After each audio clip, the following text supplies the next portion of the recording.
तो देखो, as a Madrid fan दिन तो आज का अच्छा था। हमने देखा कि बारसा ने पहले पॉइंट्स ड्रॉप किए, एक 2-2 की ड्रॉ ली वर्सेस रियल बेटिस, एंड उसके बाद मैड्रिड ने एक स्मैशिंग विन ली अगेंस्ट जिरोना। एक 3-0 की विन थी वो गेम में। किलियन एम्बापे ने गोल मारा, आर्दा गुलर ने गोल मारा, एंड ऑब्वियसली जूड बेलिंगम ने भी उस गेम में गोल मारा। तो इस वीडियो में हम बात करने वाले हैं about Real Madrid versus Girona, and थोड़ी सी हम बात करेंगे obviously about FC Barcelona as well. तो बात करते हैं रियल मैड्रिड के बारे में। तो रियल मैड्रिड का जो फर्स्ट हाफ था एंड जो सेकेंड हाफ था वो एक बहुत ही डिफरेंट गेम था। हम सबको पता है फर्स्ट हाफ बहुत ही टट्टी सा परफॉर्मेंस था मैड्रिड का। टट्टी तो नहीं कहूंगा मैं, but up to the mark performance नहीं था। किलियन एम्बापे का एक बहुत ही बेकार सा फर्स्ट हाफ था, बट फर्स्ट हाफ में अगर कोई प्लेयर तारीफ करने के लायक है तो वो है आर्दा गुलर। आर्दा गुलर का मेरे हिसाब से एक बहुत ही क्रैकिंग सा गेम था। हम सबको पता है, मैंने मेरे हर वीडियो में एंसेलोटी से कहा है कि प्लीज ये छोटे बच्चे को चांस दो, आर्दा गुलर को चांस दो, क्योंकि वो बच्चे में कुछ तो है।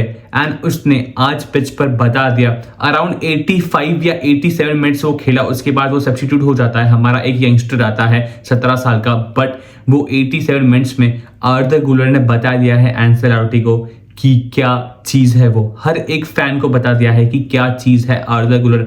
हमने देखा कि जब उसने गोल मारा फिर उसने थोड़ा फ्रस्ट्रेशन में वो बॉल भी उड़ाया, ऑब्वियसली वो तो उसका रिएक्शन था, बट एक बहुत ही बेहतरीन सा गेम था आर्दा गुलर का। जूड बेलिंगम का अगर मैं बात करूं तो सेकंड हाफ किलियन एम्बापे का भी बहुत ही अच्छा था। तो सब हम इस वीडियो में बात करेंगे, तो इस वीडियो में बने रहे। तो सबसे पहले हम बात करते हैं about Jude Bellingham. Jude Bellingham ने पिछले 8 गेम में 10 गोल एंड असिस्ट मिलकर दिए हैं। तो उसका goal contribution in the last 8 games are 10। And अगर मैं ला लीगा की बात करूं तो जूड बेलिंगम ने पिछले 5 गेम में 5 गोल स्कोर किए हैं इन ला लीगा, एंड उसने 3 असिस्ट दिए हैं। तो Jude Bellingham is back in form. Vinicius junior भी अभी नेक्स्ट गेम में आ जाएगा। हम देखेंगे कि कामाविंगा भी आ जाएगा, डेविड अलाबा भी आ चुका है ट्रेनिंग में। तो हम जैन से मैड्रिड का एक अच्छा फुल स्क्वाड देखेंगे। बट ये मैं क्या कह रहा हूं, ये तो पॉसिबल ऑब्वियसली नहीं है। इस गेम में हमने देखा कि जूड बेलिंगम को इंजरी होती है एंड वो सब्स्टिट्यूट हो जाता है, बट अब मैं रिपोर्ट्स पढ़ रहा हूं तो ये चीज कंफर्म हो चुकी है कि जूड बेलिंगम की इंजरी इतनी सीरियस नहीं है, उसको ज्यादा रिस्क लेना नहीं था, इसलिए वो सब्स्टिट्यूट हो गया। एंड अब जो नेक्स्ट गेम है अटलांटा का, जिसके बारे में ऑब्वियसली हम बात करेंगे, जिसके बारे में हम वीडियो बनाएंगे, एंड उस गेम में Jude Bellingham will be available. And अगर जूड बेलिंगम के बाद अगर इस गेम में किसको इंजरी होती है तो वो है हमारे फैलान मेंडी भैया जी। ठीक है, माना कि वो आदमी गाली खाने के लायक है, बट एट दी एंड वो हमारा प्लेयर है। थोड़ा बहुत तो वो करता है ऑन द पिच, तो वो भी इंजर हो चुका है। देखते हैं अब उसका कुछ दिन में पता चल जाएगा। बट मेरे हिसाब से जो अटलांटा वाला गेम है, आई डोंट थिंक कि उस गेम में मेंडी वापस आएगा, एंड अगर आएगा भी तो स्टार्ट तो नहीं करेगा, फरहान गार्सिया स्टार्ट करेगा। तो ये रियल मैड्रिड के बारे में हम बात करते हैं, ये गेम के बारे में बेसिकली हम बात करते हैं। First half and second half बहुत ही डिफरेंट था, जैसे हमने वीडियो में पहले बात किया।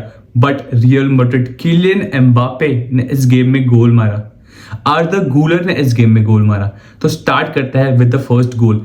पहला गोल हम सबको पता है कि जूड बेलिंगम ने वो गोल मारा, ब्राहिम दियाज ने वहां पे ले गया एंड उनके डिफेंडर क्लियर करने गए तो बॉल जाती है एंड गिरती है जूड बेलिंगम की टांगों में। एंड जब जूड बेलिंगम की टांगें, जूड बेलिंगम की एकदम ब्राउन थिक थाइस, पता है कि कितना ज्यादा पावर है, तो जूड बेलिंगम एक शॉट लेता है and he scores the goal. तो फर्स्ट हाफ के 10 मिनट पहले जूड बेलिंगम गोल स्कोर कर देता है। तो पिछले 5 गेम में 5 गोल मारे जूड बेलिंगम ने, एंड उसके बाद हम देखते हैं कि हाफ टाइम होता है। तो फर्स्ट हाफ के बाद रियल मैड्रिड का performance I feel first half में इतना अच्छा नहीं था, बट सेकंड हाफ में एक अलग मैड्रिड देखी। सेकंड हाफ में एक अलग किलियन एम्बापे देखा। एक तो लूका मॉड्रिच, भाई 37 का है लूका मॉड्रिच, एंड अगर मैं उसकी स्टैट्स की बात करूं तो लूका मॉड्रिच ने इस गेम में नियरली अबाउट 100 पास दिए हैं। 100 पास के अराउंड कुछ तो उसने दिए थे। And Luka Modric is still young. Luka Modric के अंदर अभी भी कुछ तो बचा है। अगर हम बात करें about the second goal of real Madrid, तो लूका मॉड्रिच ने पास दिया जूड बेलिंगम को, एंड जूड बेलिंगम ने अपने टांगों में बॉल रखा, ऑब्वियसली ब्राउन थिक थाइज में बॉल रखा, एंड एक उसने सीधा सा थ्रू बॉल दिया आर्दा गुलर को। आर्दा गुलर लेके जाता है and he just places the ball and वो बॉल जाता है इन द नेट। तो यहाँ स्कोर होता है 2-0। Real Madrid are 2-0 up against Girona. Arda Guler को अपने सीजन का पहला गोल मिलता है एंड उस बच्चे के चेहरे पे खुशी थी, उस बच्चे के चेहरे पे पैशन था। हम सबको पता है कि आर्दा गुलर इज दैट टर्किश मेसी। तो आर्दा गुलर एक ऐसा डायमंड है टर्की के लिए, आर्दा गुलर एक ऐसा डायमंड है रियल मैड्रिड के लिए। एंड उसके बाद थर्ड गोल की मैं अगर बात करूं तो थर्ड गोल मारा हमारे किलियन दादा एम्बापे ने। किलियन एम्बापे का 9वां गोल था ला लीगा में। हम बात करें तो वो स्टार्ट हुआ फेदे वेलवर्दे के बॉल से। फेदे वेलवर्दे ने बॉल डाला लूका मॉड्रिच को। लूका मॉड्रिच ने थोड़ा सा अपने आप को हेल्प किया, उसने देखा कि कौन रन ले सकता है एंड उसने आउटसाइड ऑफ द बूट का जो पास था वो दिया किलियन एम्बापे को। तो किलियन एम्बापे ने अपने पैरों में बॉल लिया इन एक बहुत ही मुश्किल सा एंगल था जहां से किलियन भैया ने वो गोल स्कोर किया। एंड वो गोल स्कोर करने के बाद I don't know Kylian Mbappe के अंदर एक डिफरेंट कॉन्फिडेंस आ चुका था, वो काट रहा था, वो शॉट कर रहा था। एंड ये गेम में अगर मैं बात करूं तो Kylian Mbappe in the second half बहुत स्मार्ट रन्स ले रहा था। किलियन एम्बापे रन्स ले रहा था, उसने एक और शॉट अटेम्प्ट किया पर वो गोल नहीं गया। बट किलियन एम्बापे मेरे को ये गेम में सेकंड हाफ में पसंद आया। अब वो 9 गोल मार चुका है in La Liga. Raphinha, Lewandowski and एक और प्लेयर है, उसके बाद 4th नंबर पे है किलियन एम्बापे। तो Kylian Mbappe is not behind guys, 9 goal मार चुका है। ऑब्वियसली लेवेंडोस्की तो कुछ ज्यादा ही आगे भाग रहा है, 16 गोल उसने मार चुका है अब तक। तो लेवेंडोस्की तो बहुत ही दूर है, बट किलियन एम्बापे का एक अच्छा सेकंड हाफ था अगर मैं बात करूं तो। एंड उसके बाद हम देखते हैं कि 3-0 हो जाता है एंड मैड्रिड को इस गेम में 2 इंजरीज होती है जिसकी हमने बात की है। बट आई फील बेलिंगहम तो एटलांटा के गेम में रेडी हो जाएगा, बट मेंडी भाई साहब को थोड़ा टाइम लगेगा आने के लिए। उसके बाद हम देखते हैं बॉबी भैया आते हैं, हमारे बॉबी चार्ल्टन आता है पिच पे एंड भाई को कोनी लग गई, भाई को कोनी लग गई सर पे। भाई को ऐसा थोड़ा धुंधला धुंधला दिख रहा था उस गेम में, तो फिजियो आते हैं एंड ज्यादा सीरियस नहीं है। बट एक चांस था एंड्रिक के पास भी, वो आर्दा गुलर को पास कर सकता था, बट ठीक है कोई बात नहीं, उसने पास नहीं किया। वो पास कर देता तो आर्दा गुलर को दूसरा गोल मिल जाता। बट तो एक बहुत बेहतरीन से टैकल था जिरोना के डिफेंडर का एंड एंड्रिक को उसने गोल मारने से बचाया। एंड यहाँ रियल मैड्रिड का गेम खत्म होता है। रियल मैड्रिड 3-0 ये गेम जीतती है। रियल मैड्रिड अब बार्सिलोना से 2 पॉइंट पीछे है एंड मैड्रिड के हाथ में एक गेम बचा है। तो मैड्रिड के पास एक गेम ज्यादा है बार्सिलोना से। अगर मैड्रिड ये गेम जीत जाती है तो बार्सिलोना से 1 पॉइंट ऊपर चले जाएंगे, बट ऑब्वियसली मैड्रिड है। अब मैं इस वीडियो में थोड़ी बात करना चाहूंगा about FC Barcelona. FC Barcelona का अगर मैं नवंबर के महीने की बात करूं तो ला लीगा में उनका बहुत ही बेकार सा महीना रहा है एंड हांसी फ्लिक फाइनली कहता है कि I am glad that November is over.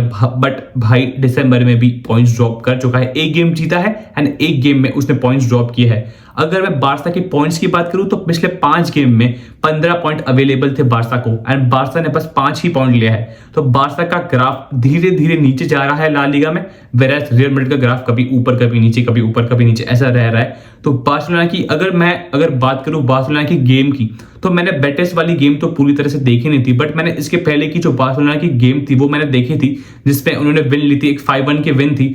But अगर परफॉर्मेंस की बात करें तो बार्सिलोना ने ठीक है माना कि 5 गोल मारे, बट उनका game play I don't think कि इतना अच्छा है। कोई अगर दूसरी टीम होती तो बार्सिलोना को तोड़ सकती थी। तो बार्सिलोना का गेम प्ले मुझे तो पसंद नहीं आया था इसके पहले वाले गेम में। एंड अगर मैं बेटिस की बात करूं तो ये एक बहुत ही बेहतरीन सा गेम था लमीन यमाल के लिए। बेचारा सोच रहा होगा कि भाई मैं इतना अच्छा परफॉर्म कर रहा हूं एंड एट द एंड तुम मुझे ड्रॉ देते हो, this is not what I want. Lamine Yamal का एक बहुत ही बेहतरीन गेम था। अगर मैं बात करूं तो 50 पास उसने अटेम्प्ट किए थे। उसने इस गेम में एक असिस्ट भी दिया जो फरहान टोरेस वाला गोल था। But at the end Barca ने इस गेम में भी पॉइंट्स ड्रॉप कर दिए। अब व्हाट्स नेक्स्ट फॉर बार्सिलोना? अब एथलेटिको मैड्रिड भी बार्सा के करीब आ रही है, तो ये एक बहुत ही बेहतरीन सा ला लीगा का फाइट होने वाला है between real Madrid, Atletico Madrid and Barcelona. Barcelona obviously एक एडवांटेज पे है। बट अगर मैं बात करूं हांसी फ्लिक की, अगर मैं बात करूं बार्सिलोना के गोल्स की, तो सबसे पहला गोल हमने देखा कि लेवेंडोस्की ने गोल मारा, कुंटे का असिस्ट था एंड लेवेंडोस्की ने बेसिकली एक टैप एंड मार दिया एंड लेवेंडोस्की का 16th गोल था ये सीजन का। फिर हम देखते हैं कि सेकंड हाफ में बार्सिलोना एक 1-0 की लीड से जा रही थी एंड 57 या 56 मिनट के अराउंड हंसी फ्लिक थोड़ी चेंजेस करता है, फ्रैंकी डियोंग आता है, रफीना बाहर जाता है एंड फ्रैंकी डियोंग आता है एंड पेनल्टी कंसीड करता है। अब आप मुझे पूछोगे पेनल्टी थी या नहीं, बट फॉर मी, अब तो मुझे गाली दोगे कि मैं रियल मैड्रिड फैन हूं, मैं तो कहूंगा कि पेनल्टी थी ऑब्वियसली, बट आई फील वो एक पेनल्टी थी। अब एक सॉफ्ट कह सकता है कि रेफ दे भी सकता नहीं भी दे सकता, बट आई फील वो एक पेनल्टी थी। क्या कहते हैं वो डिफेंडर के स्टड्स पे, जो अटैकर के स्टड्स पे फ्रैंकी डियोंग का पैर पड़ा एंड उसने उसको गोल मारने से रोका, तो यहाँ पेनल्टी मिलती है रियल बेटिस को and real Betis goal score कर देती है, तो यहाँ होता है 1-1। उसके बाद हम देखते हैं कि बार्सा खेल रही है एंड फिर लमीन यमाल एक बहुत ही बेहतरीन से पास देता है फरान टोरेस को एंड फरान टोरेस गोल मार देता है, तो यहाँ होता है 2-1। एंड अब कट टू हम जाते हैं 90+4 मिनट पे।